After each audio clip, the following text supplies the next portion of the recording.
Thanks for tuning in and welcome to the Post Route Show. And now, here's your host, W. Earl Kitchings.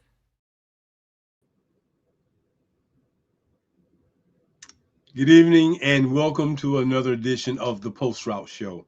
I'm your host, W. Earl Kitchings, and if you don't know it, let me just share with you who we are and what we're about.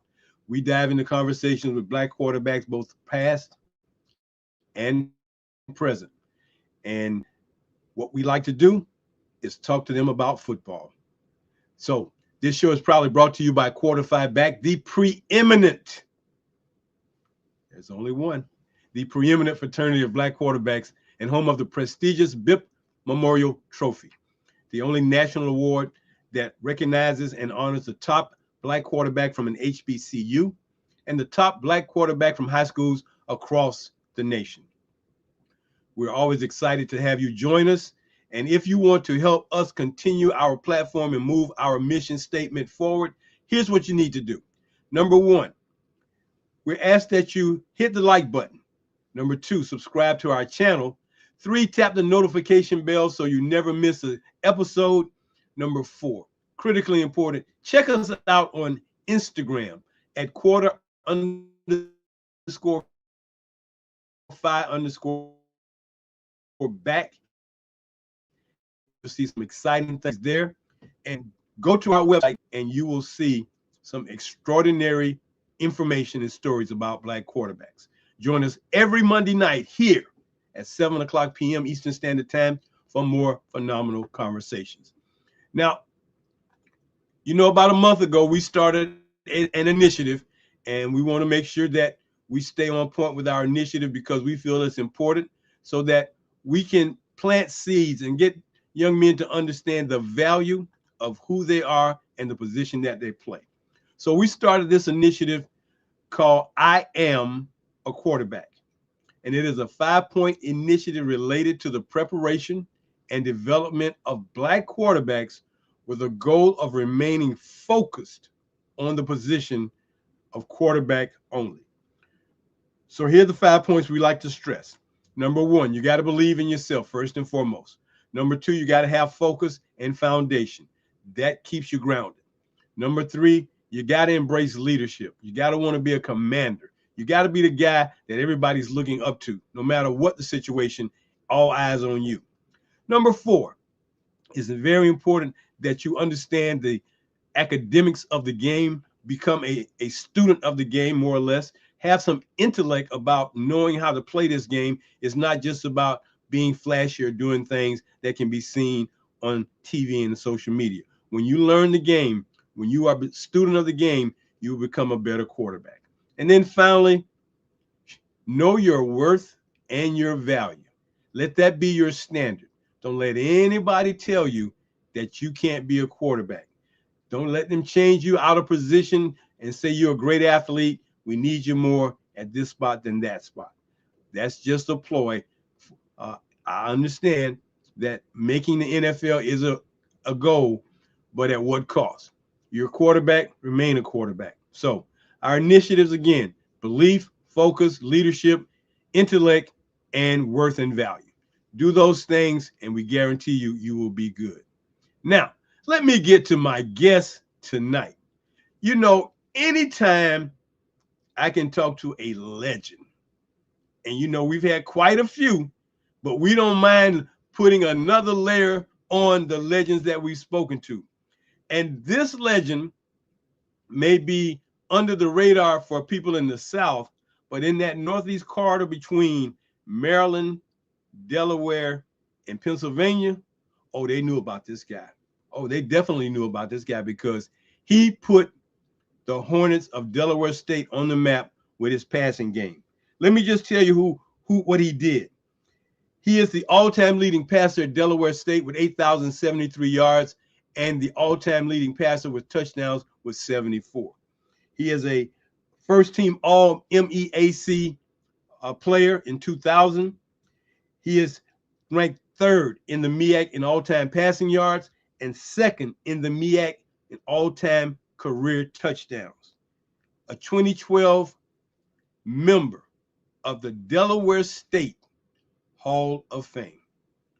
Ladies and gentlemen, please join me in welcoming to the Post Route Show tonight my guest, Rahsaan Matthews Sr. Rahsaan, good evening, sir. How you doing? Thanks for having me. Man, this is a great opportunity, and I'm just blessed to be able to have this conversation with you and just talk about some things. So I want to get back to that thing about Delaware State because, only those people who knew about Delaware State back in the day knew that you guys were not a passing team. You like to run the football, and you probably 80% of the time. So it just kind of shocked me that you had all that passing yards. But you shared with me that the coaching changes because Coach Bill Collick, man, he lived and died by the wing T.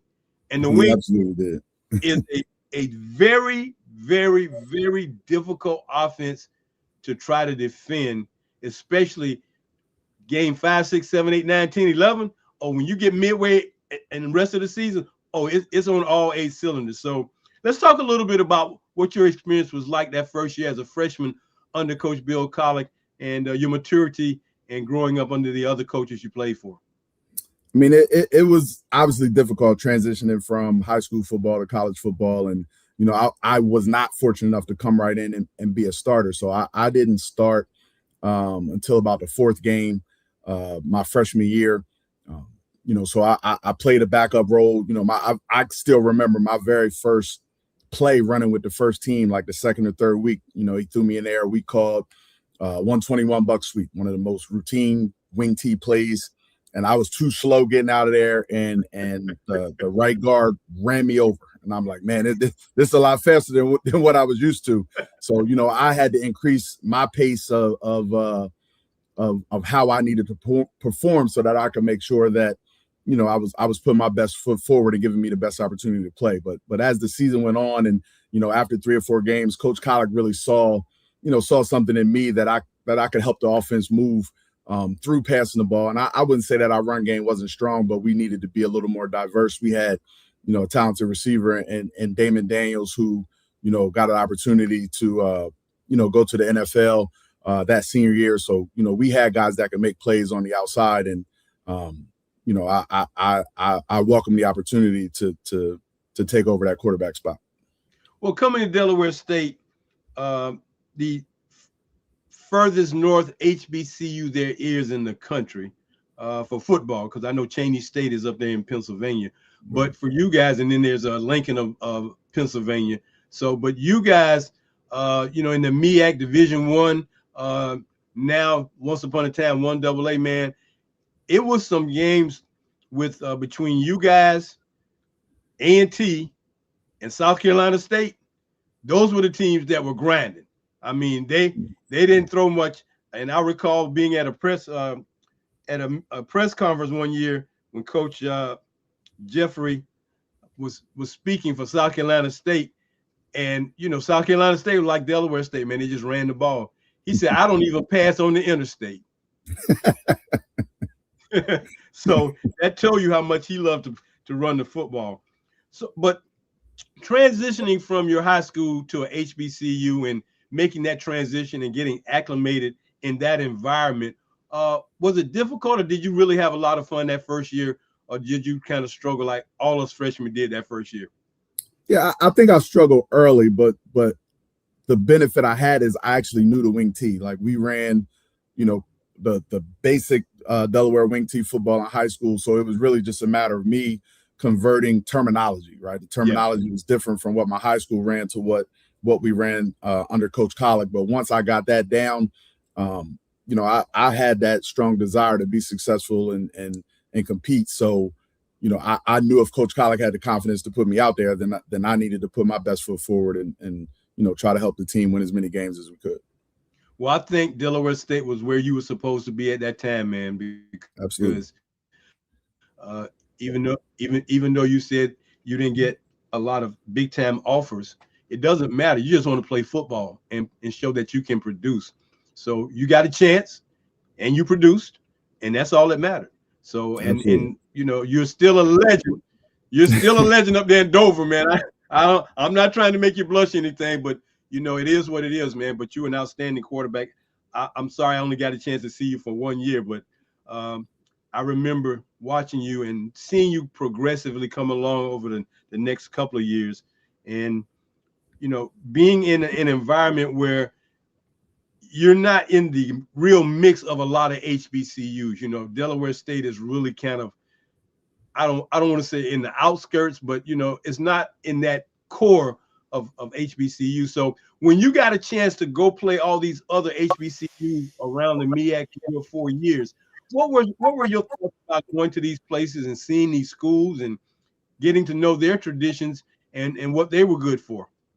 Yeah, I mean, I took every opportunity personal, right? Because, like you said, I wasn't heavily recruited. I think I might have received one letter from South Carolina State out of high school, but that might have been it. And, for me, it was just an opportunity to show what type of talent we had in that DMV area and coming out of Delaware. So I took every game personal. Like, I needed to prove to every team that we played that, if you didn't recruit me, you made a mistake, because I'm gonna show you what I'm capable of doing. So it was a challenge to compete against the Florida A&Ms and the North Carolina A&Ts and all of those schools. But, I just took it as an opportunity to prove that, guys in the Northeast can play football as well.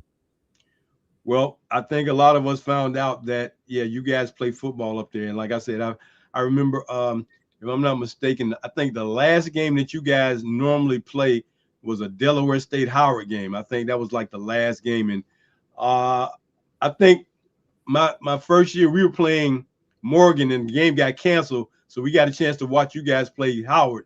And I'm like, man, these guys up here playing some real good football, man. So watching Del State do their thing, man, and becoming acclimated to their brand of football. And then I traveled with the basketball team, so I got a chance to see campuses. Unlike, I don't know, I might have been the only SID to travel with basketball the way I did, but it was a great thing, man. I enjoyed my time. And we were kind of kidding about the fact that you didn't really know what an SID was when you got to college, but you soon found out. You said you had a great SID when you were there, Dennis Jones. Talk a little bit about him. He's my buddy. Talk a little bit about Dennis. Yeah, he was just a good man, yo. He would always, come to our meetings, let us know if we had to do interviews, and kind of made us feel comfortable about the questions they was going to ask. He was kind of like a big brother or protector. He never let the media kind of harass us or come at us in any type of way. Just throughout the season, like now they got guys that take pictures and do all those things, but he made sure any pictures that was taken of us got back to us. And I know for a fact, just through conversations with him, years later, that he played a big role in making sure that I got the recognition I deserved as far as all conference and All-American. He really pushed for me to be recognized. So I definitely appreciate everything he's done for me and for Delaware State University. Well, earning all conference in 2000 was a big deal, but man, when you heard that you had made All-American, what crossed your mind then? Because it's like, man, I'm really up here doing some good stuff. Yeah, it was a great surprise because I didn't expect it. I was just hoping for the all conference and then to be named the offensive player of the year and All-American, and was able to go to Atlanta and, meet one of my idols, Doug Williams, and see all these other guys that I competed against within the MEAC and the guys I didn't get to play against in the SWAC, and be able to see that, I was just as talented, if not more talented than all of those guys. So to be put on that pedestal for the season was a great award to receive. Is that why you wore number 17 in college, man? Doug Williams? Absolutely. So I wore number 5 in high school, but we didn't have 17. And I grew up a huge Syracuse fan. So I think Marvin Graves might have been the quarterback of Syracuse then. Okay. So I was able to wear 5, but once we got to college, 5 was taken by like a senior linebacker. And, I knew Doug Williams and went to Grambling. I knew that, that number meant something to me, him winning the Super Bowl, being the first Black quarterback to win a Super Bowl. So I definitely took that to heart and wore that number with pride. Well, you definitely picked a good one, man. So, anytime you can wear a number with a guy with that kind of resume, man, it's a great thing. As we talk about HBCU football, and I just want to kind of get your thoughts on it. First and foremost, what are your thoughts about football in general in this day and time, whether it be high school, college, or pros? What are your thoughts about the landscape of football in this day and time? I think the game is obviously ever evolving as far as how much teams are throwing and how much detail they're putting into, offense. But at the end of the day, I'm still old school in the sense that, football is about tackling and running and catching. I guess it's not as detailed or as deep as people make it. I think you can still go back to the foundations of football and find success. I think sometimes people make the game more difficult than it is. And by that, I mean coaches as well. You really got to get back to the fundamentals. And if you can execute the fundamentals, I'm talking now as a coach, your teams are going to be very successful. Don't make things overcomplicated. Allow them to play fast, and typically you'll be successful. And that's kind of what I've noticed as a coach and watching, even the highest level. They might spread you out 5 wide and do all this extra stuff, but at the end of the day, you're just taking advantage of numbers. If there's only 4 guys in the box, you're going to run it. If everybody's in the box, you're going to throw it. And they just, they call it different things to make it more complicated, but the game is still simple. All right. Do you think there's too much social media influence on the game today?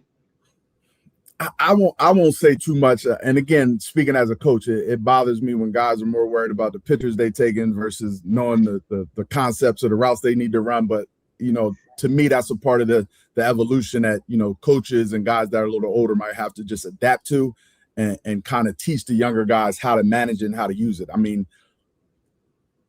guys' social media is their digital fingerprint, and that's their way of getting notoriety and getting followers. And, now that you can pretty much be compensated off of social media, you got to teach them how to use it responsibly versus not using it at all. So I think there's a place for it in everything. It's just about utilizing it the right way.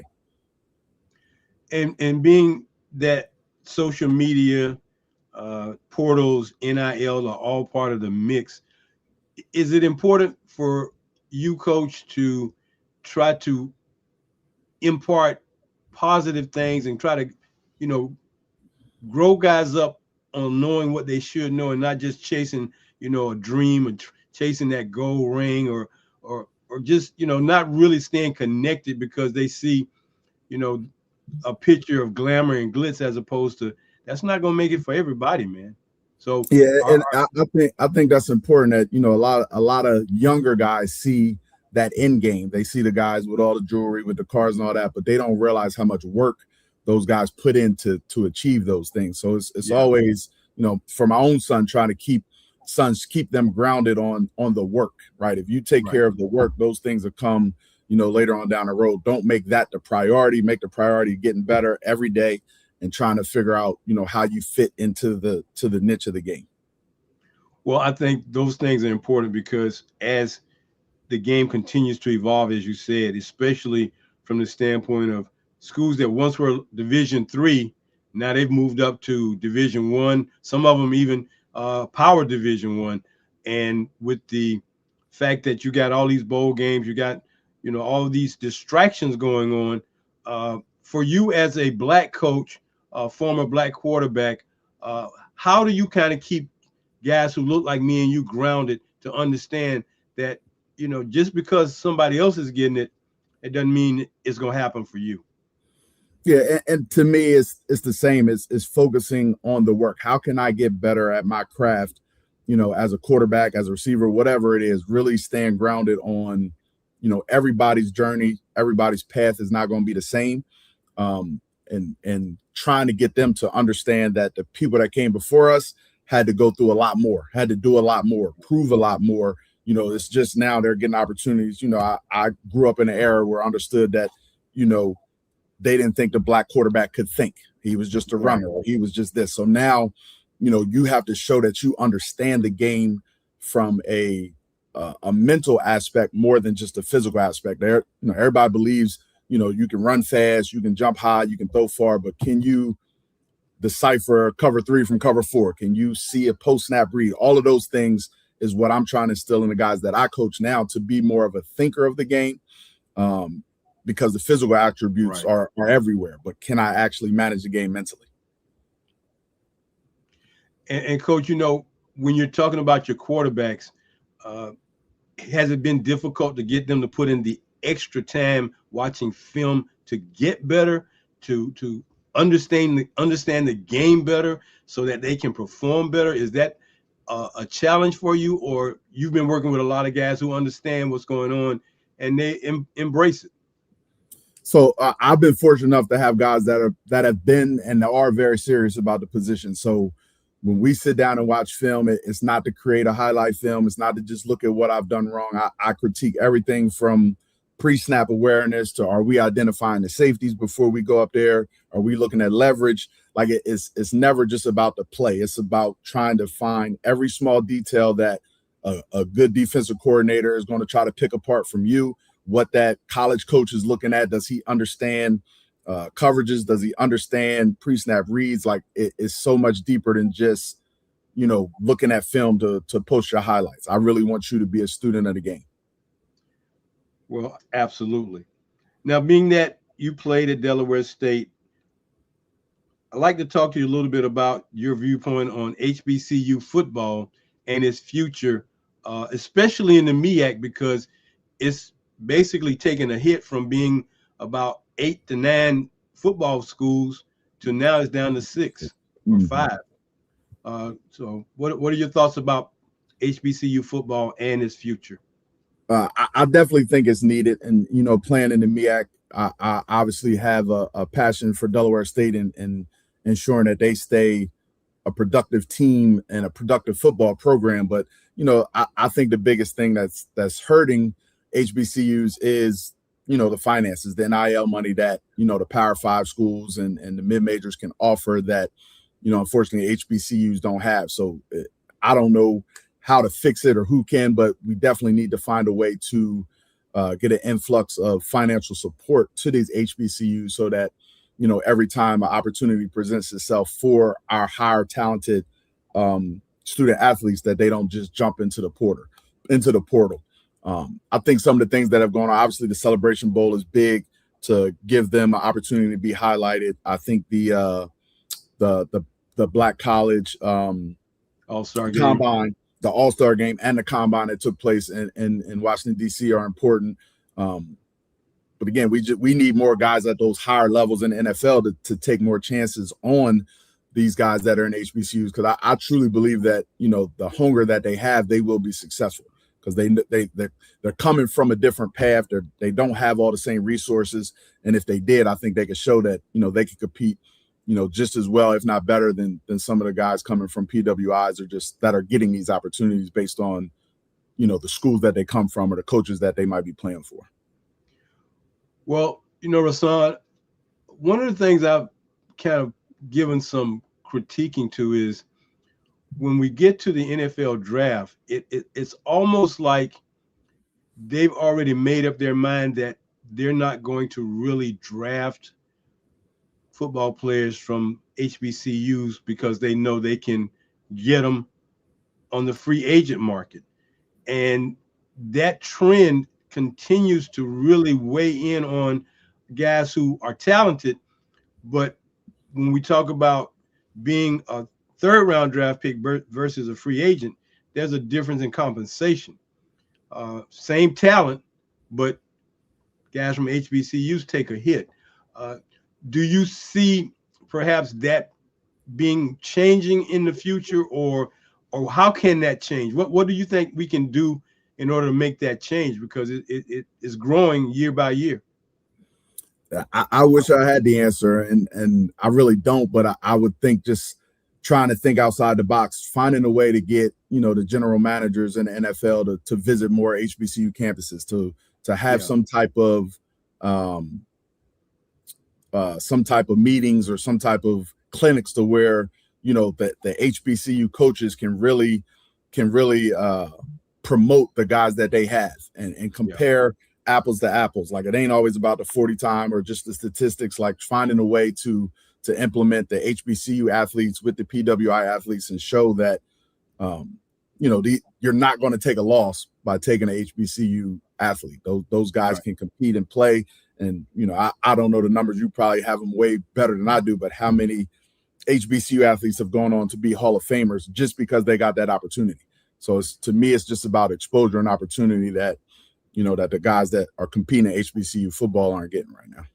Well, of course, a lot of those guys played prior to the year 2000 and going back further than that, when they were pretty much I won't say an unknown commodity, but man, the wealth of talent that was at our HBCUs was just so overwhelming.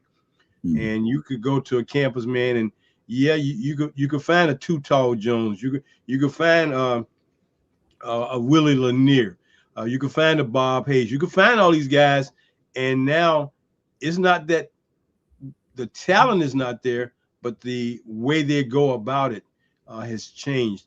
And with the, I guess, influx of guys who were former pro players now becoming coaches at HBCUs, do you think that's kind of been, that hasn't really changed that much? It's just depending on who that name is, because of course everybody will point to Deion Sanders, but now they can point to Marshall Faulk as far as those guys who are way up there.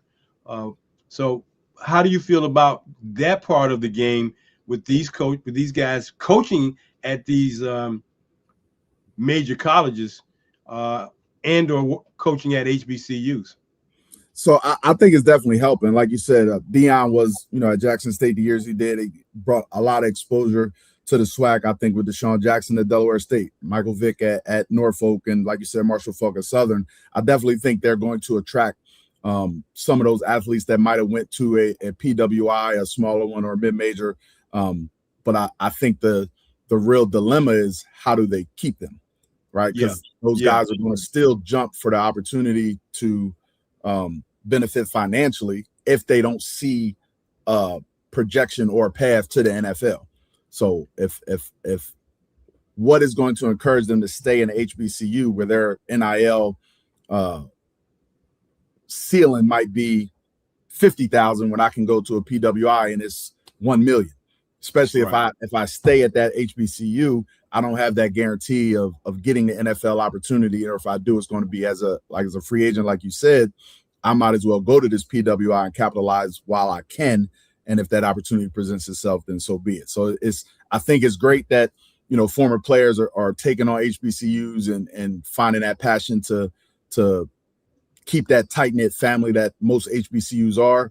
But I think the dilemma for universities and presidents and ADs and everybody else is, how do you balance it financially to ensure those guys don't leave for money?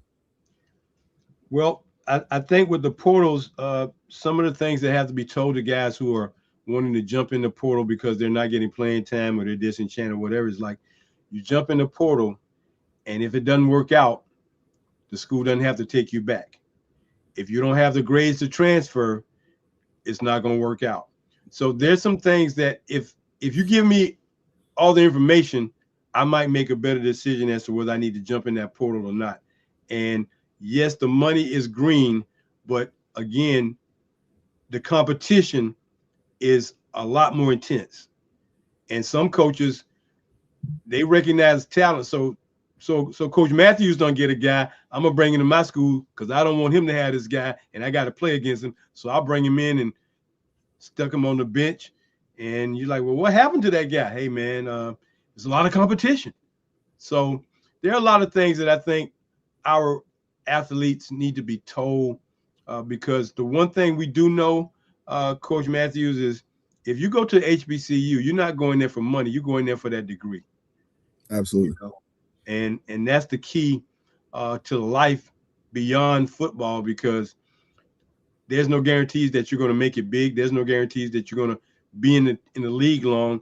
And when that time is over, what do you fall back on? And if you don't have that, like they say, plan B, you're kind of stuck. So I would like to see there being more conversations on teaching guys all the things they need to know to make the best possible decision, not to prevent you from going, just so you don't get caught up in situations, man, that could cause you some bad experiences or cause you to really wish you hadn't done some things.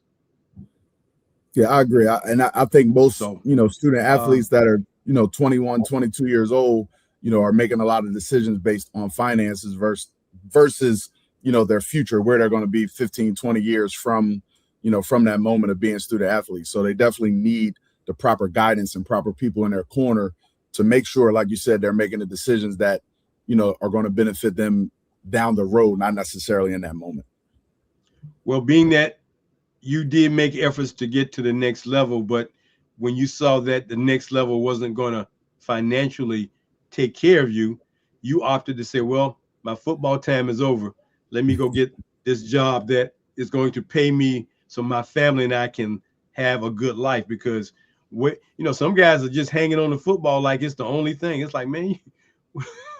So, but I'm looking at you and your experience and the fact that you have a lot to offer to teach guys and tell guys the real deal in life about football and the business, most importantly, about football. And I just would like there to be some opportunities where there can be some collective collaboration to teach these guys so they understand, look, man, get your degree. I understand you want that money, but if nobody ringing on your doorbell, man, what are you going to do? Absolutely. So, yep. And that's kind of my take on it. Well, Coach, I tell you what, I got to take this commercial break. But when we come back, we're going to talk a little bit more about football and your thoughts on it, and talk about your son. I mean, because not many people have a son that is playing the same position as you. I did a 4-series newsletter on Black quarterback fathers and sons. You and your son made that list, but the first father and son who were on that list, Joe Gilliam Sr. and Joe Gilliam Jr. Wow. So we're going to come back and talk a little bit about that too. But stay with me, and we'll be back in about 3 or 4 minutes. Sounds good. Thank you. Thank you. Hey, legends can tell you a lot of things, and they can teach you a lot of things. My guest tonight, Rahsaan Matthews Sr. We're going to talk about Junior when we come back, but a lot of knowledge and wisdom in that young man there. And I know he's doing everything he can to impart such things on these young men as they continue to grow. So let me get to my commercials real quick and let you know that, hey, first and foremost, we want to thank the J. Markell Watch Company for being the official watch provider of the BIP Memorial Trophy. Football season is kicking off this weekend for high schools, and for some colleges it's next weekend. But man, it is football season time. We were blessed that they saw the value in what we're doing to give us an opportunity to talk about their business and their product. So if you're looking for a fine timepiece, you're looking for helping an up-and-coming business, an up-and-coming entrepreneur. I mean, the watch business is pretty deep in all these brands, but this brand is one of the top brands that is out there now, little known about them. Their thing is luxury automatic watches crafted for generations. The J. Markell Watch Company. Go to jmarkellwatch.com for more information. And hey, tell them you heard about them from the Post Route Show. Now, if you have not gotten your gear, we're telling you, you need to get your gear, man. I mean, what is the problem? It's getting ready to be football season. You want to help us? Hey, get you one of these hoodies or t-shirts that says Quarter 5 Back, the preeminent fraternity for Black quarterbacks, because our mission is to preserve the legacies of these men, both from the past, for the present, and those who are rising for the future. Our hoodies start at $50. Our t-shirts start at $25.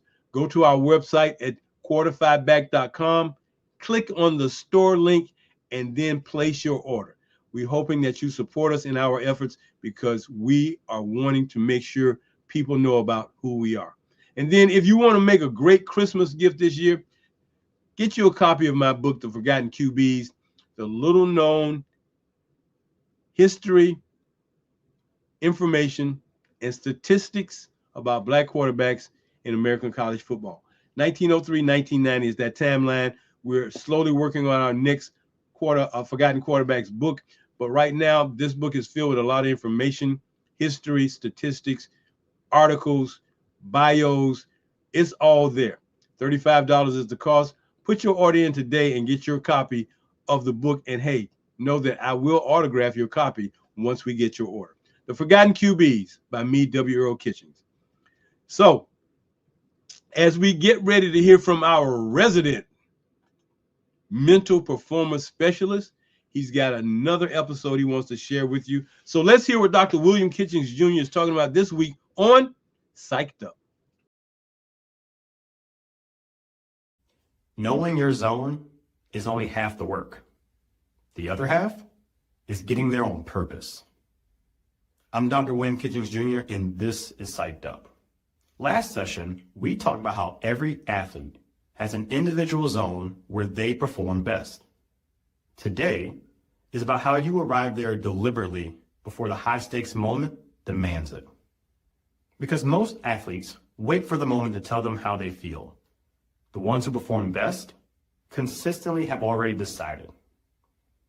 Research on pre-performance routines so that the most effective routines combine 3 specific elements: a physical component that regulates arousal, an intentional component that directs focus, and an intentional component that primes execution. Routines built around all 3 measurably are more effective at protecting performance under pressure than routines using only one. The routine isn't superstition. It's a delivery system for your zone. So here's the work. 3 steps built around your zone. Physical first. One action that moves your arousal in the direction your zone requires. Activation or regulation. You already know which. Attentional second. One external focal point. Where are your eyes going on this play? Intentional third. One execution word. Not motivation, instruction. Practice it in low stakes. Rely on it in high stakes. Pressure doesn't wait for you to be ready, but a routine built around your zone means you already are. I'm Dr. William Kitchings Jr., and this is Psyched Up, a space built for the moments behind the moments. Thank you, Dr. William Kitchings Jr. Welcome back to the Post Route Show. I'm W. Earl Kitchings, your host. Joining me tonight, a living legend from Delaware State University, the all-time passing leader for the Hornets, 8,073 yards, all-time career touchdown leader, 74 touchdowns. Welcome back to the show, Coach Rahsaan Matthews Sr.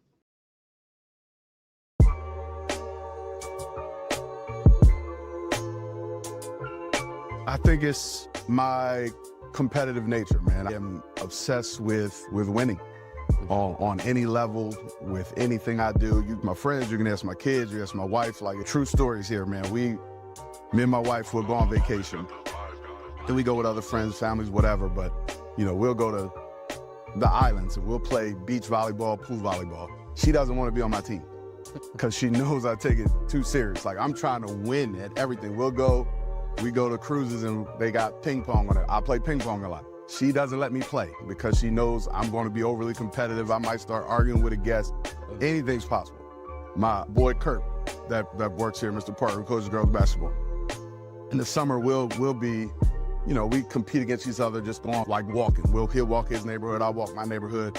I will purposely wait to see how many miles he says he's gonna do. If he does 4.2, I'm gonna go do 4.5. Literally, I just have to win. So I'm gonna compete, and that's my edge. Why put in all this time in practice, in film, doing all these things if the end goal is not to be the best you can be? And I'm not a everybody get a trophy type coach. Like, if you earn it, then you should get it.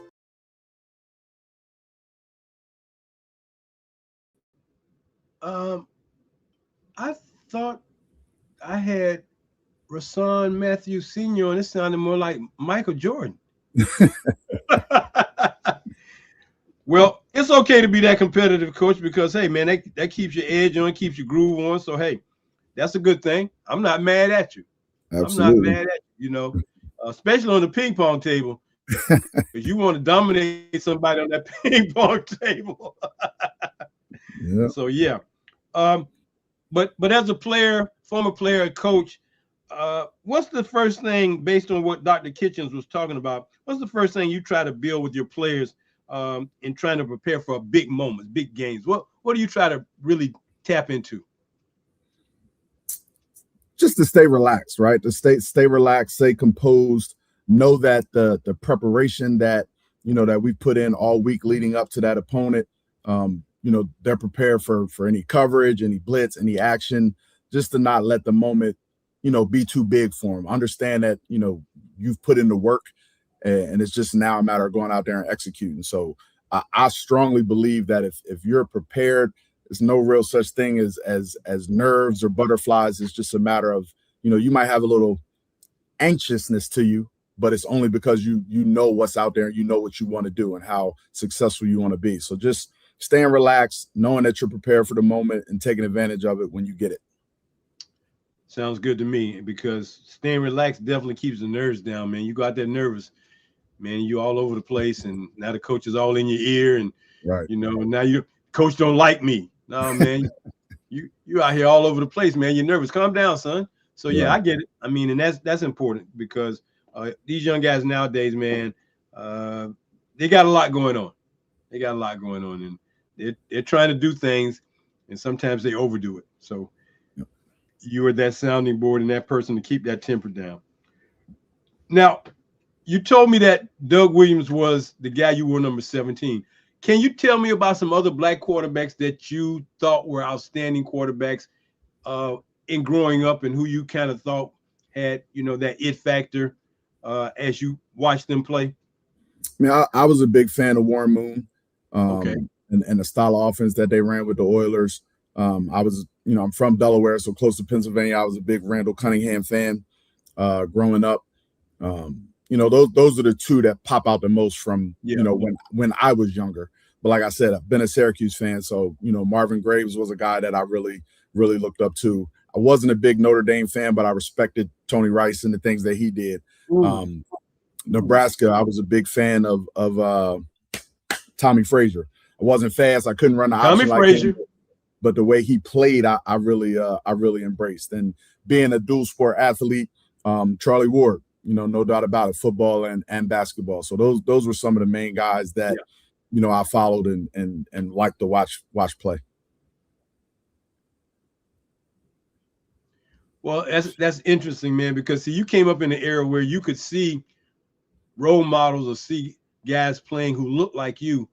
Not so much for me, man, but I'm not mad about it, because I will forever to this day always say that Johnny Unitas was the best quarterback ever, simply because of the way because of the way he played the game. He managed the clock. He did things to find the receivers. He didn't try to overexert himself. I recall him asking him one time where he threw a perfect pass in the back of the end zone in the back corner, and they asked him, well, how did you know to throw that? He said, I put it in the only place I could have put it. That was the only place I could put it.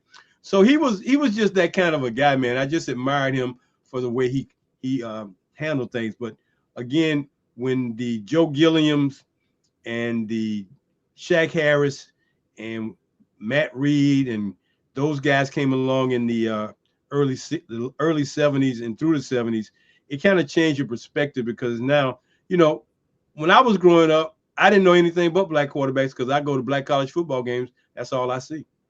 I didn't have the luxury of, actually seeing other guys play the game. So to know that you got some real choice guys, man, and that doggone Randall Cunningham. They talk about Michael Vick. I was like, man, his name was Randall Cunningham before y'all start talking about a guy who can run and throw. His name was Randall Cunningham. Mm-hmm. So for sure. So do you think that these guys nowadays are they getting the best opportunity that's out there? Do you think that there should be more opportunities given for some of these guys to be back up? Because I'm doing a newsletter, a guy by the name of Josh Johnson, and he's been a backup quarterback coach for 14, 15 years. Yeah. People don't know about him, but it's like, dude, he's been the backup for that long. Yep. And he's been getting a check for that long. So, you see other guys do that and they're going to become coaches. But I'm just looking at this guy's career like, man, how do we not know that you're out there? Because he's on the sidelines. You just never know. So those are the kind of guys that we kind of focus in on. And my other guy is a guy who I really, really admire, man, and that would be Damon Allen. Damon Allen. I've heard the name. I don't know where he's at now, though, but I'm familiar with the name, though. Well, you know Marcus Allen, right? Of course. Well, Damon Allen is Marcus Allen's brother. Oh, okay. 23 years in the Canadian Football League, coach. 72,000 yards. Wow.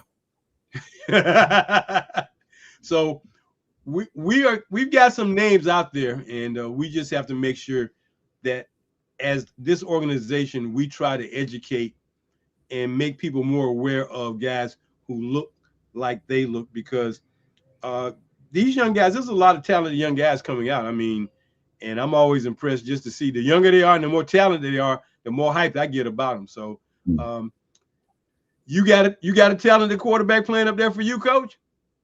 I do. He was a first team All-State quarterback as a sophomore. He won Offensive Player of the Year for our conference. I've worked with him since he was a young guy, and he came to my high school. So I'm expecting big things out of him this year as well. Is he a senior? He's only a junior. Jamison Bryant. Wow.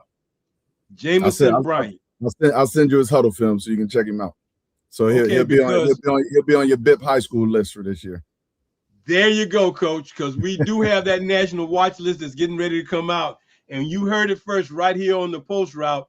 Coach Matthews said we're going to have his quarterback on the list this year. You know, forget you guys from out there on the West Coast and the Midwest. It's a guy from the Delaware area going to be on that list. I can't wait. That's right. Now, when does your football season start? We open up on September 3rd. So we've started practice. We started practice last week on the 13th. And our first game is a Thursday night game. It's a kickoff classic we played in for the last few years. Oh, coach. Man, we'll be into our third game down here in Florida by the time you start, man. And coach, let me tell you, it is coach, don't come to Florida to play this time of year, okay? Don't do it. Okay, no matter what they tell you, what they're gonna promise you, don't do it. Your guys ain't never faced this kind of humidity and heat, and y'all won't have enough water because it has been tremendously hot. But so you said this young man is a talent, and we need to keep our eyes on him. Absolutely. Well, we spoke to another Delaware State quarterback maybe about 4 or 5 months ago. Rahsaan went. Yep. He's a little bit out. He's a little bit out from me, but I definitely watched him play. Yeah, we had him on the show. Right. Yeah. So I was glad to get him on, man, because of course, again, Delaware State football. So it's like, okay, he came on, man, and he's coaching over in the Alexandria, Virginia area, I think at a Catholic school. Okay. So, but he seems to be enjoying it like you, and making sure that these guys understand the game of football and things of that nature. Now let's flip to talk about that other Matthews guy. Had a great season last year. They fell a little short at the end of the season, but he put up some numbers. And did you have a lot to do with his progression and his matriculation? Yeah, so he played for me in high school ever since he was a freshman. I didn't coach him in Little League. I kind of just let him play and get a feel for the game. We always trained, but I didn't start coaching him until he got to Howard High School, where I work at and where he graduated from. His freshman year, we won a state championship. He kind of split with a senior we had, who was actually a 2-time state champion. So, he had to earn his stripes and he had to earn his opportunities. But he was a 3-year starter every game after that, and developed and learned the game and learned how to be a leader and how to really control the game. And I think that's carried him on to where he is now.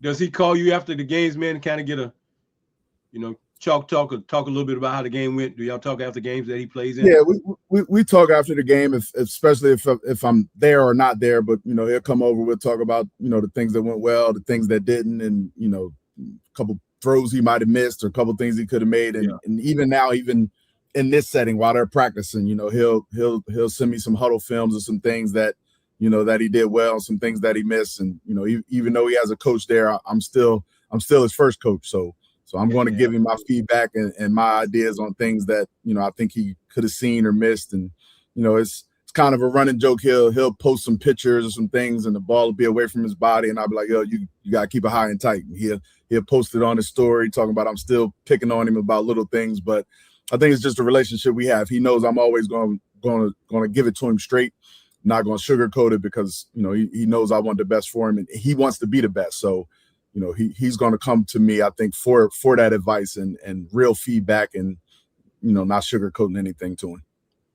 Well, the fact that he plays at Virginia State and their number one rival is Virginia Union, man. They always are in a battle every year, no matter what, with Union. So I'm looking forward to seeing him play this year.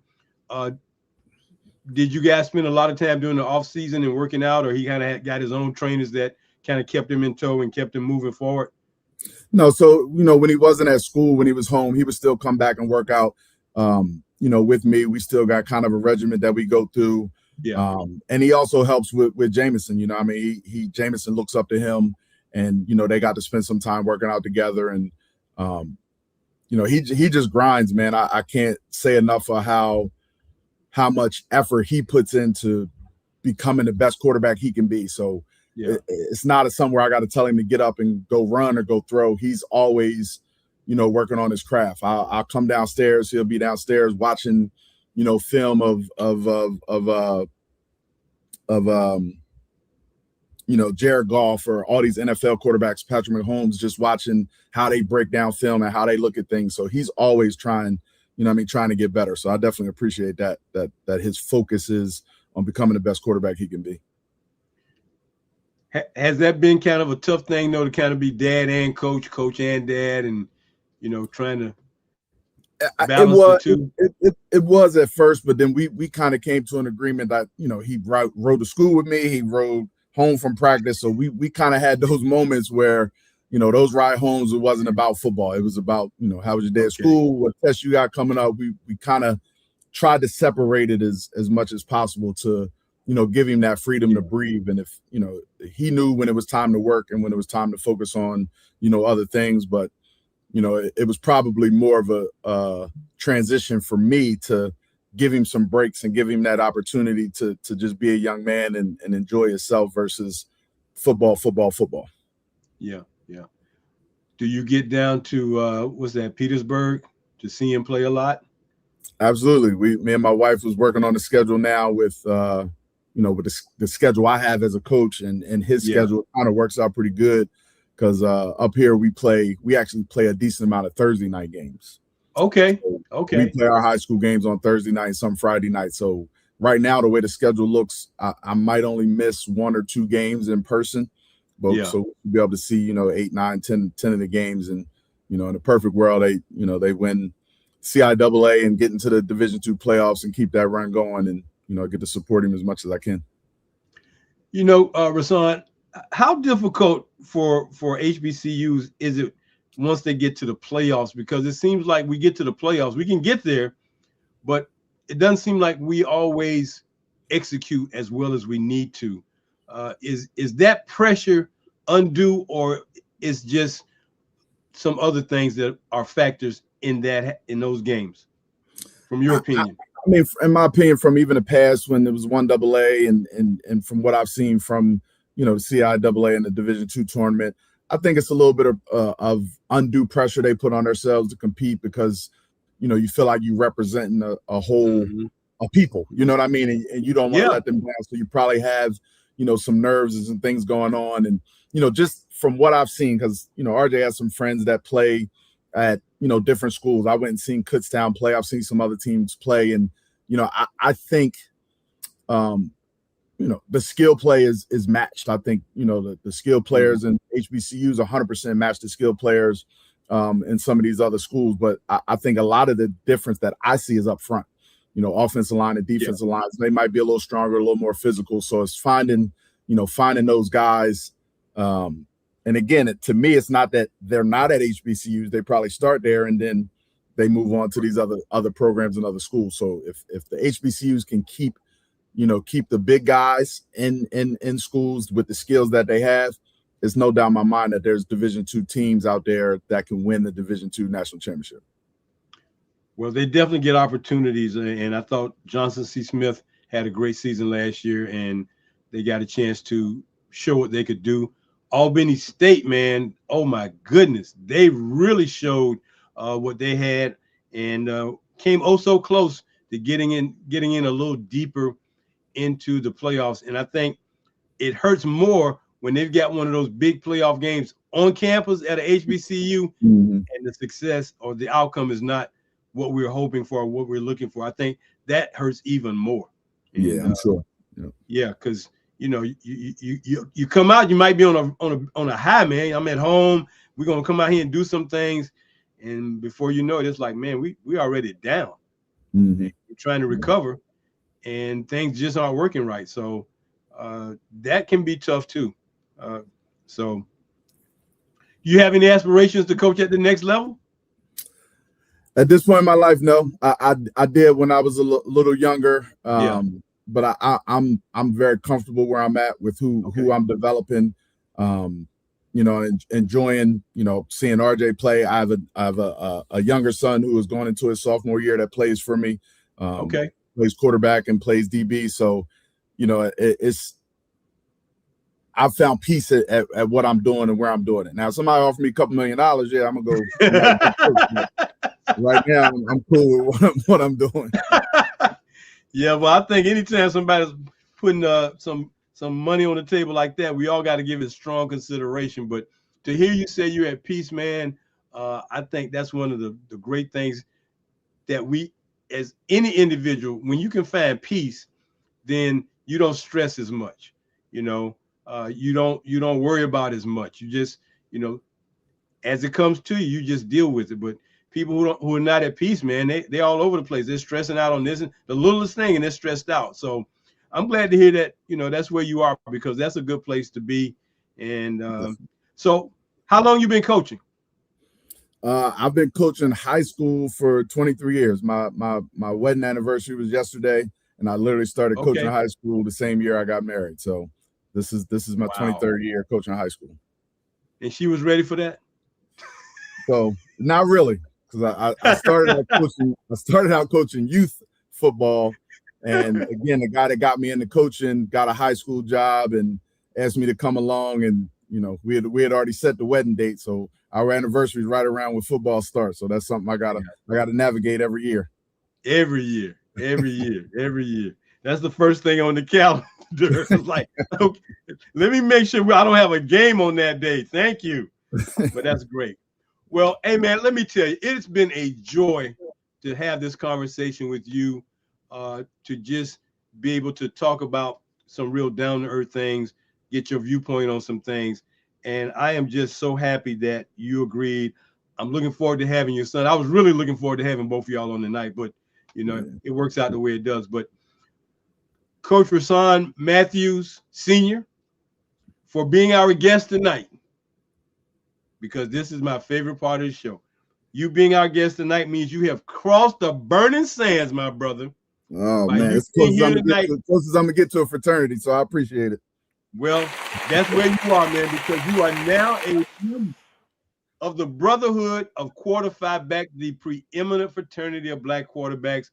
Welcome to the fraternity, man, and we're glad to have you and looking forward to just keeping up with you and your son as we progress and get better at what we're doing. Thank you very much. It's definitely been a pleasure to be on here and have opportunity to talk about, quarterbacks, specifically, African-American quarterbacks. So I'm definitely pleased and thank you for having me. Okay. Well, we're going to get you your lifetime membership certificate and letter and your packet. So be on the lookout for that in the upcoming weeks. All right. That sounds good. Thank you. All right. Thank you again. You can stick around after I do this and we can chop it up a little bit more, or, I know dinner's waiting, so no problem. So right, tonight we have had the legend from Delaware State. Okay, sounds great. We've had the legend from Delaware State on the show, Rahsaan Matthews Sr. Thank you very much. Until next Monday night here at 7 o'clock on the Post Route Show, as we always say, go deep and go for the bomb. See you next Monday night, everybody.